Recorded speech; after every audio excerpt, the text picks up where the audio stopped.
Ukraine पर रूस ने हमले अपने तेज कर दिए हैं। कीव पर कब्जे में लगातार नाकाम रहने के बाद रूस के निशाने पर मारियोपोल, डोनाबास क्षेत्र और ओडेसा का इलाका आ गया है।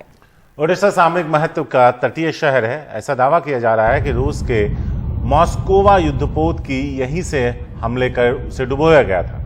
आपको बता दें कि मॉस्कोवा युद्धपोत को रूसी सेना की शान माना जाता था और जिसके बाद से ये शहर जो है रूस के खास निशाने पर आ गया है। पूरे शहर में एयर डिफेंस सायरन लगातार बज रहे हैं। तो यहां आपको बता दें कि शहर दर शहर जहां तक नजर जाती है एक खूबसूरत देश अब खंडहर में तब्दील है। हजारों लोगों की जान जा चुकी है। उमाशंकर सिंह हैं हमारे साथ इस बारे में ज्यादा बात करने के लिए। सीधा उमा के पास चलते हैं। उमा, शहर दर शहर खंडहर में तब्दील है, जिंदगी पटरी पर तो लौटेगी सही, लेकिन क्या लगता है इसमें वक्त कितना लगेगा?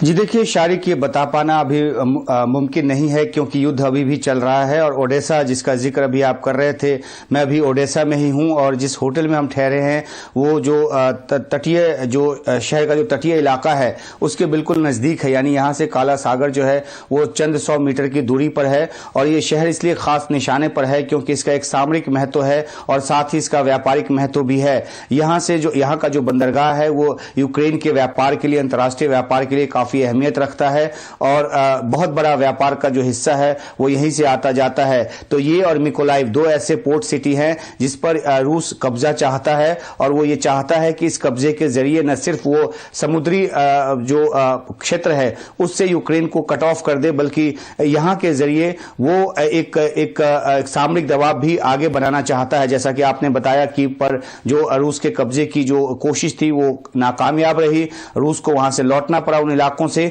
और अब खुद राष्ट्रपति जेलेंस्की जो कि यूक्रेन के राष्ट्रपति हैं, उन्होंने बयान दिया है कि डॉनबास के इलाके में रूस जो है ज्यादा कंसंट्रेशन कर रहा है। ये जो शहर है इसलिए ज्यादा अभी अहमियत रखता है क्योंकि मॉस्कोवा पर जो हमला हुआ नेपच्यून मिसाइल से वो इसी शहर के आसपास के किसी सामरिक इलाके से किया गया और उसके बाद ये माना जाता है कि रूस बदले की कार्रवाई के तौर पे इस शहर को खास निशाना बना सकता है। हम कल जब से यहां पर पहुंचे हैं लगातार देर रात तक जो एयर सायरन है उसकी आवाज, जो एयर रेड सायरन की जो आवाज है वो यहां पर आती रही। तो काफी यहां पे लोग चौकन्ने हैं। बहुत सारे लोग तो यहां से जा चुके हैं, लेकिन जो बचे हैं वो इस आशंका में है कि रूस का कभी भी बड़ा हमला इस शहर पे हो सकता है। जी उमा, आप ओडेसा में हैं और आप बता रहे हैं आप जिस होटल में ठहरे हैं रात भर वहां पर एयर सायरन आपने सुने। आपसे ये भी समझना चाह रहे हैं कितना मुश्किल रहता है खासतौर से एक पत्रकार के नाते भी इस तरह की रिपोर्टिंग करना, किन तरह की चुनौतियों का आप सामना कर रहे हैं? साथ ही आप लोगों से भी मिल रहे हैं, आप कीव में भी गए थे, अब इस वक्त ओडेसा में हैं, वहां के लोग क्या महसूस कर रहे हैं और क्या कुछ हासिल हुआ? 2 महीने होने जा रहे हैं इस युद्ध को, रूस को क्या हासिल हुआ और यूक्रेन ने क्या कुछ खोया?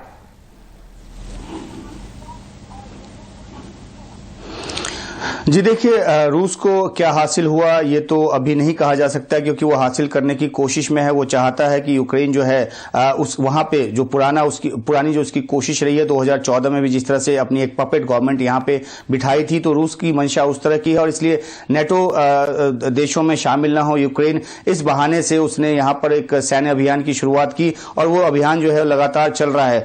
जहां तक यूक्रेन के खोने की बात है तो शहर दर शहर जो है वो तबाह हो गए हैं। कल हम मिकोलाइव में थे जहां पर वहां एयरपोर्ट, वहां पे होटल, वहां का जो एडमिनिस्ट्रेटिव बिल्डिंग है उस पे मिसाइल मार मार कर बिल्कुल नष्ट नाबूद कर दिया। मिकोलाइव शहर में 5 लाख की आबादी रहती है, 2.5 लाख वहां से पलायन कर चुकी है। जो बाकी बचे हैं वो नहीं शहर छोड़ना चाहते क्योंकि उनके पास और कोई साधन नहीं है। ओडेसा में भी काफी तेज हमले हुए हैं और ओडेसा शहर को जो तटीय इलाका है, जो समुद्री इलाका है, उससे रूसी युद्धपोत ने इस शहर को घेर रखा है और वो मिकोलाइव के जरिए भी उस शहर को कब्जा करके वहां से लैंड रूट के जरिए इस शहर को तीसरी तरफ से भी घेरना चाहता है। तो एक बहुत ही सामरिक रणनीति के तहत रूस काम कर रहा है और उसको पता है कि उसको जो अंदाजा था कि 8-10 दिन में वो यूक्रेन पे विजय पा लेगा वो हुआ नहीं। तो अब वो भी एक रणनीति बदलकर और खासतौर पे पूर्वी इलाके पर और दक्षिणी इलाके पे कंसंट्रेट करके एक लंबी लड़ाई जो है उसकी तरफ आगे बढ़ रहा है। अब देखना है कि जो राष्ट्रपति जेलेंस्की की जो मांग है दुनिया के देशों से कि ज्यादा से ज्यादा हथियार दिए जाए ताकि रूस के पैर वो उखाड़ सके, तो कई सारे देश हथियार दे भी रहे हैं, लेकिन क्या जिस तरह से रूस लगातार फोकस रखे हुआ है दक्षिणी और पूर्वी इलाके में, वहां से पैर उखाड़ पाना रूस का जल्दी संभव होगा, ये देखने की बात होगी। लेकिन जहां तक आपने पूछा कि यहाँ के लोगों की बात है, भाषाई स्तर पे बहुत लोगों से बहुत ज्यादा बात नहीं हो पाती क्योंकि अंतर है, लेकिन जितने लोगों से बात हो पाती है उनका मनोबल काफी ऊंचा है। कई लोग तो अपना सब कुछ टूट जाने के बाद भी अपने अपने शहर में ही रहना पसंद कर रहे हैं। और जो खासतौर पर यूक्रेन की सेना है वो उसका मनोबल काफी ऊंचा है, क्योंकि उसने जिस तरीके से रूस के सैनिकों को कीव और उसके आसपास के इलाकों से खदेड़ दिया, उसके बाद उनको लगता है कि रूस ऐसी शक्ति नहीं है जिसको हराया ना जा सके। तो मनोबल ऊंचा है, लेकिन कब स्थिति सामान्य होगी ये किसी को भी नहीं पता।